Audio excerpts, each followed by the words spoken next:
అశోక్ నగర్ని తిరిగితే యూపీఎస్సీ అడ్మిషన్లు అవుతాయా, ఇదొక పాయింట్. దీంతో పాటు మారని పిట్టల ద్వారా ఈ రెండు గురించి మనం మాట్లాడుకుందాము. సో బేసికల్లీ ఏంటి అంటే పిట్టల ద్వారా మారలేదు అని ఎందుకు అంటున్నానంటే, లాస్ట్ ఇయర్ కరెక్ట్గా అడ్మిషన్ టైంలో వచ్చాడు. ఓకే, 4-5 ఇంటర్వ్యూస్, 5-6 ఇంటర్వ్యూస్, ఒక 20-30 షార్ట్స్ ఇచ్చేసిన తర్వాత అడ్మిషన్స్ చేయించుకొని తర్వాత హ్యాపీగా వెల్పాటికి స్టూడెంట్స్ని వీళ్ళని గాలికి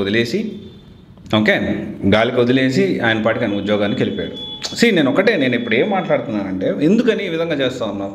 లాస్ట్ ఇయర్ అంటే ప్రతిసారి ఇది నీకు చాలా పొరపాటుగా మారింది. వాళ్ళని తిడతావు, వీళ్ళని తిడతావు, వాళ్ళతో గొడవ పెట్టుకుంటావు, వీళ్ళతో గొడవ పెట్టుకుంటావు. ఎందుకు అవసరమా? If you really want to do business చేసుకో, స్టూడెంట్స్ మోసం చేసుకో. ఎవరొద్దన్నారు?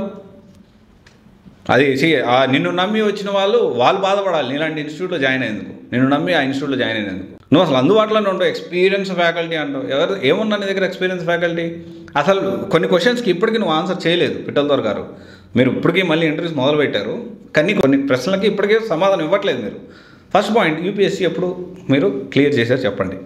కనీసం ప్రిలిమ్స్ క్లియర్ చేశారా? నేను అనుకోవచ్చు, నువ్వు నన్ను అడుగుతున్నావు, నువ్వు క్లియర్ చేశావు. నేను యూపీఎస్సీ కోచింగ్ ఇవ్వట్లేదు కదా, నా తమ్ముడినో చెల్లినో జాయిన్ చేయించడానికి ఎలా ఉంటుంది అని. నేను ఎప్పుడూ కూడా నేను యూపీఎస్సీ క్రాక్ చేశాను అని అబద్ధాలు చెప్పలా. నేను స్ట్రైట్గా నేను చెప్పేది ఓపెన్గా చెప్పాను. నేను ఎక్కడెక్కడ పనిచేశాను చెప్పాను. ఎవరెవరు ఇండియా వైడ్గా మనం చూసుకుంటే హైదరాబాద్, ఢిల్లీ, బెంగళూరు, విజయవాడ, వీళ్ళందరూ చాలా వరకు ఇన్స్టిట్యూట్ డైరెక్టర్స్ నాకు తెలుసు. చాలా మంచి పరిచయాలు ఉన్నాయి చాలామంది యూపీఎస్సీ ఇంటర్వ్యూ క్యాండిడేట్స్తో. అండ్ యూపీఎస్సీ ర్యాంకర్స్ కూడా మన టచ్లో ఉంటారు. అండ్ ఇన్ఫ్యాక్ట్ చెప్పాలంటే కొంతమంది ర్యాంకర్స్ మన గురించి చాలా పాజిటివ్గా కూడా మాట్లాడారు. వేరియాస్ నీ గురించి ఇప్పటివరకు ఒకరు కూడా మాట్లాడలేదు. ఈవెన్ దో అండ్ జస్ట్ ఒక నార్మల్ కెరియర్ కౌన్సిలర్ని. So overall various multiple options గురించి నేను ఎక్స్ప్లెయిన్ చేస్తూ ఉంటాను. అయితే ఇక్కడ నేనేం చెప్పదలుచుకున్నానంటే, పిట్టల ద్వారా అసలు నువ్వు యూపీఎస్సీ ఎప్పుడు క్రాక్ చేసావు చెప్పాలి, సమాధానం ఎప్పటికైనా చెప్పాలి. అండ్ తర్వాత వచ్చేసి నిన్ను నువ్వు గురువుగా భావిస్తుంటావు కదా, గురువుగా భావిస్తున్నప్పుడు అసలు నిన్ను అంటే నువ్వు మెటీరియల్ తయారు చేశారు, నా మెటీరియల్ ఇప్పటికీ భగవద్గీతలాగా వాడుతున్నారు, ఫలానా ఇన్స్టిట్యూట్ అని చెప్పారు కదా, ఆ ఫలానా ఇన్స్టిట్యూట్ ఏది? అసలు మెటీరియల్ ఏ పబ్లికేషన్స్ పబ్లిష్ చేసింది మెటీరియల్ అది చెప్పు ఫస్ట్. ఇప్పుడు ఖచ్చితంగా నువ్వు చేస్తావు, ఎందుకంటే నేను మాట్లాడాను కదా, నెక్స్ట్ అది చేస్తావు. బట్ ఇట్స్ ఓకే, చెయ్యి, అథెంటికేషన్ అన్న పెరుగుతుంది. ఊరికే యూట్యూబ్లో వచ్చేసేసి నేను ఆడ ఇది చేశాను సంబంధం యూపీఎస్సీకి సంబంధం లేకుండా మాలోకం ఎక్కడికి వెళ్ళేవారా అంటే, ఆ సినిమా ఉంటుంది జగదేవ్ వీడు వదిలేసింది, ఎక్కడికో తీసుకెళ్ళారంటే ఎక్కడికి వెళ్ళేవారంటే అక్కడికి వెళ్ళి ఆడి నుంచి దూకన్నట్టు. అలాగా సంబంధం లేని టాపిక్ తీసుకొచ్చి మోటివేషన్ చేసేసేసి వాళ్ళు మోసం చేస్తారు, వీళ్ళు మోసం చేస్తారు. అసలైన మోసం చేస్తుంది మోసగాడ మీరే కదా, పిట్టల ద్వారా మిమ్మల్ని మాట్లాడేది. అండ్ ఇంకోటి వచ్చేసి నాకు విషయం అర్థం కావట్లేదు, మీరు ఇన్స్టిట్యూట్ రన్ చేస్తున్నారా లేకపోతే ఒక న్యూస్ ఛానల్ రన్ చేస్తున్నారా? మరి ఎందుకని అందమైన యాంకర్స్ అవసరమా? ఆలోచించాలి. క్వాలిటీ సబ్జెక్ట్, అందమైన యాంకర్స్ చూసి యూపీఎస్సీ ప్రిపేర్ అయ్యేవాడు రాడు. అండ్ నాకు తెలిసి స్టూడెంట్స్ కోసం మీకోసం అనేది డెఫినెట్లీ అర్థం కాని పరిస్థితి. అంటే మీకోసం అంటే మీకు జస్ట్ కొన్ని వ్యూస్ కోసమో దీనికోసమో కాదు కదా, స్టూడెంట్స్కి అర్థమైంది అనుకుంటాను.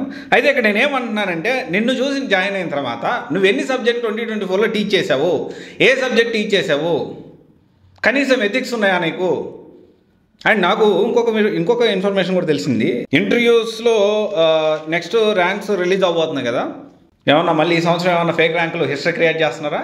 చరిత్ర సృష్టిస్తున్నారా? మళ్ళీ ఈసారి 40+ ర్యాంకులు, 50+ ర్యాంకులు, 60+ ర్యాంకులు అలాగే ఉన్న ఫేక్ ర్యాంకులను ప్రమోట్ చేసుకునే ఆలోచన ఉన్నట్టుందని నాకు తెలిసింది.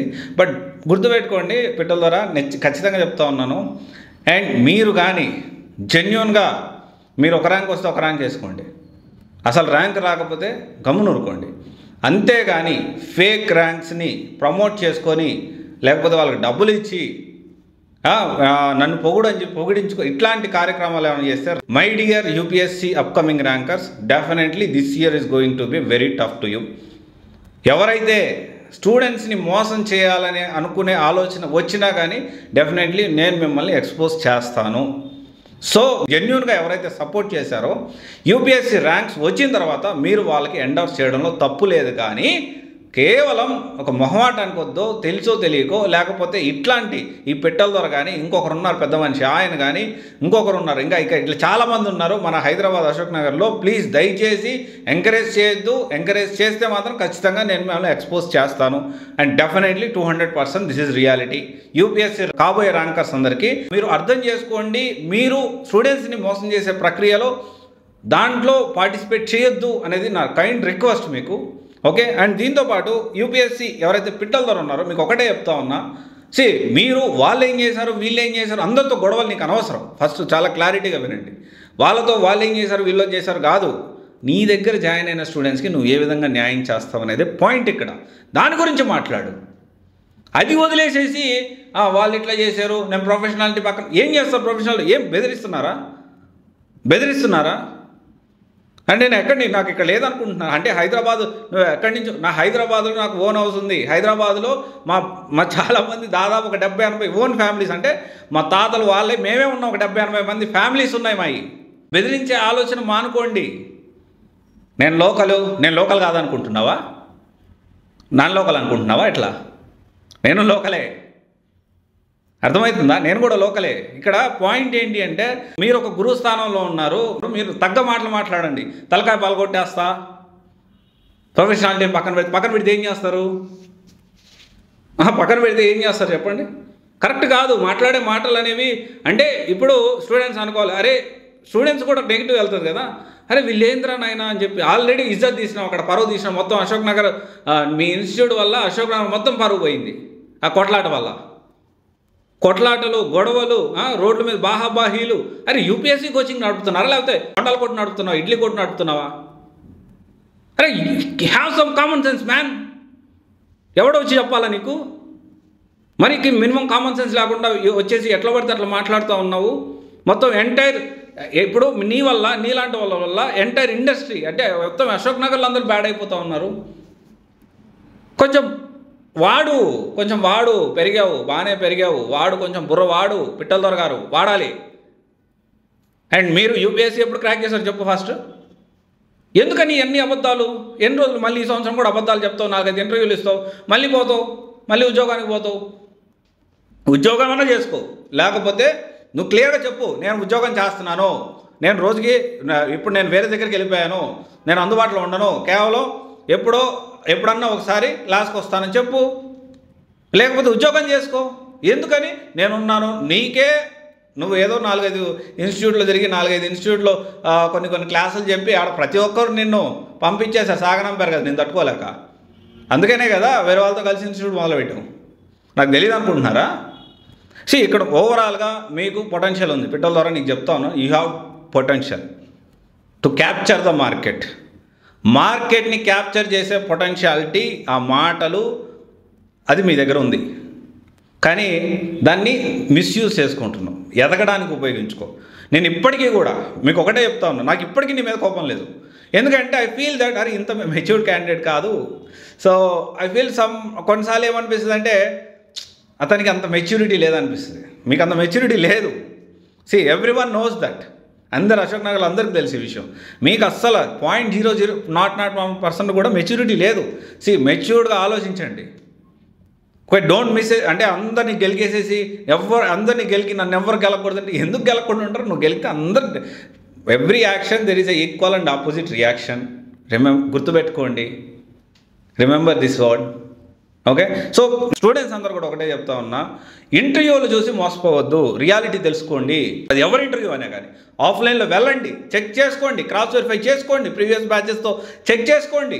ఇంకోటి విషయం, వెరీ ఇంపార్టెంట్ థింగ్ ఏంటి అంటే పిట్టల దొర ఇన్స్టిట్యూట్లో జాయిన్ అయ్యే వాళ్ళు అన్ని సివిల్స్తో పాటు గ్రూప్ 1 గ్రూప్ 2 కూడా మీరు ఉచితంగా ఇవ్వాల్సిందే, ఖచ్చితంగా ఇవ్వాలి. అదేంటి డిమాండ్ చేస్తున్నారు? ఎందుకు అట్లా అంటున్నారంటే నేను కమర్షియల్ కాదు, నేను అసలు డబ్బుల కోసం పెట్టలేదు, నేను కమర్షియల్ అయితే నేను ఇక్కడికి వెళ్ళిపోతాను మాట్లాడారు. కాబట్టి as other people are doing the same, ఫ్రీగా సివిల్స్తో పాటు ప్రతి ఇన్స్టిట్యూట్, అశోక్ నగర్లో హైదరాబాద్లో ఉన్న ప్రతి ఇన్స్టిట్యూట్ సివిల్స్తో పాటు గ్రూప్ 1 గ్రూప్ 2 ఉచితంగా ఇవ్వాల్సిందే. అంటే మీరు నిరూపించుకోండి, మీరు కమర్షియల్ కాదు, జెన్యున్గా స్టూడెంట్స్ కోసం కష్టపడుతున్న నిరూపించుకోండి. క్వాలిటీతో కూడా ఇవ్వచ్చు. గ్రూప్ 1 గ్రూప్ 2 సివిల్స్తో పాటు గ్రూప్ 1 గ్రూప్ 2 ఒక స్టూడెంట్ వచ్చి పేద మధ్య తరగతి విద్యార్థి వచ్చి సివిల్స్కి 1,00,000 మళ్ళీ గ్రూప్ 1కి, మళ్ళీ గ్రూప్ 2కి, మళ్ళీ group 1 test series, group 2 test series ఎట్లా బేర్ చేయగలుగుతారు చెప్పండి? లేదు కమర్షియల్ అంటారా, ఓకే కమర్షియల్ అన్నప్పుడు దానికి సంబంధించి ఇక దానికి ఎవరు ఏం మాట్లాడరు. కమర్షియల్ కాదు అని నిజంగా జెన్యున్గా కష్టపడాలి, స్టూడెంట్స్ సపోర్ట్ చేయాలి అనుకుంటే అశోక్ నగర్లో అన్ని ఇన్స్టిట్యూట్స్ కూడా సివిల్స్తో పాటు గ్రూప్ 1 గ్రూప్ 2 ఉచితంగా ఇవ్వాల్సిన అవసరం ఉంది. ఇది నా రిక్వెస్ట్, ఇది మీరు అర్థం చేసుకోండి. లేకపోతే డెఫినెట్లీ మేము ఇవ్వలేమని అని చెప్పండి, మేము కమర్షియల్, మేము డబ్బుల కోసం ఇన్స్టిట్యూట్ పెట్టామనుకోండి, that is up to you. కానీ ఇదైతే గుర్తుపెట్టుకోండి, బిట్టాల ద్వారా ఖచ్చితంగా మీరైతే ఇవ్వాలి. లేకపోతే ఇంటర్వ్యూలో ఎక్కడా కూడా నేను కమర్షియల్ కాదు అని మాట్లాడుతూ నేను కమర్షియల్ పైసల కోసం పనిచేస్తున్నా అని చెప్పాలి. ఫ్రీగా ఇస్తలేవు కోచింగ్, నువ్వు ఫ్రీగా ఇస్తలేవు. You are taking charging money. In fact you are charging and you are looting and you are just cheating the people, you are just cheating the students. So అర్థం చేసుకోవాలి, ఇప్పటికైనా మారు. నువ్వు ఫుల్ టైం డే పని అయితేనే ఇట్లా ఇంటర్వ్యూస్ ఇచ్చి మాట్లాడు, నువ్వు వేరే వాళ్ళ గురించి మాట్లాడేదానికి లేదు. వాళ్ళ గురించి వీళ్ళ గురించి మాట్లాడేసి పక్కన పెట్టేసేసి మీ దగ్గర జాయిన్ అయిన స్టూడెంట్కి ఎలా సపోర్ట్ చేయాలో దాని గురించి మాత్రం ఆలోచిస్తే చాలా మంచిగా ఉంటుంది. సో ప్లీజ్ దయచేసి బెదిరించొద్దు. బెదిరిస్తే భయపడే వాళ్ళు ఎవ్వరు లేరు. మళ్ళీ చెప్తా ఉన్నా, బెదిరిస్తే భయపడే వాళ్ళు ఎవ్వరు లేరు. ఎవ్వరూ ఇక్కడ ఎక్కడి నుంచో వచ్చిన వాళ్ళు ఎవ్వరూ లేరు. అంతా లోకలే, అంతా ఇక్కడే. గుర్తుపెట్టుకోండి, ఎవరికి ఉండే బలగం వాళ్ళకు ఉంటుంది. ఇట్లాంటి బెదిరింపులు, ఉడతూపులు చిన్నప్పుడు నేను చదువుకునేటప్పుడు ఇంటర్ కాలేజ్ 10th 9th టైంలోనే ఇవన్నీ చూసి ఇదంతా వెళ్ళిపోయింది. So focus on your students. వాళ్ళు పే చేసిన డబ్బుల గురించి, దానికి ఎలా సపోర్ట్ చేయాలో దాని గురించి ఆలోచించు. Thank you.